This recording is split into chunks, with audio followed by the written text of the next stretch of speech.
What's up guys, Vanya from McMurphy Farms. It's getting cold outside and I thought I should make a video about heaters in a shrimp tank. Must you use them or not?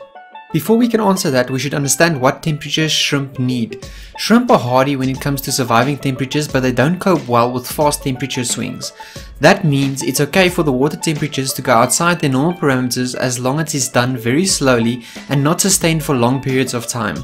Shrimp can survive water temperatures of 10 degrees or up to 35 degrees without them suffering too much. Obviously that's not ideal, so try to keep your temps between 17 and 25 degrees depending on how fast you want to breed and how long you want your shrimps to live.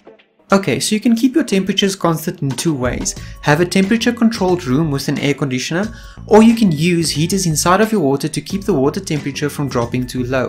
I don't have any heaters in my aquariums and I don't like heaters. Having an air controlled room also works out cheaper than to have each individual tank heated by itself.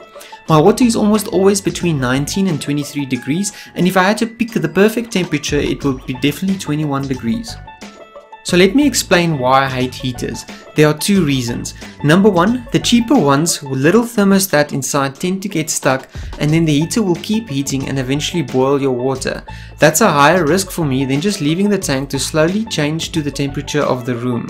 Number two, the heater makes a rapid swing in your water temperatures. When it switches on, it almost immediately puts it back to the temperature it needs to be. So it changes 2 to 4 degrees within 5 to 10 minutes depending on your heater size, and that adds stress to your shrimp. Over a long period of time, that will take its toll and your shrimp will eventually not live a full life. If you still prefer buying a heater, just don't buy the cheap ones. Get a brand name one and then read the side of the box. It's very important. We as humans tend to think we know better than the people who create the heaters. When we have a 2-feet tank, we tend to buy the biggest heater we can because it will be on for a shorter period of time and maybe save some power.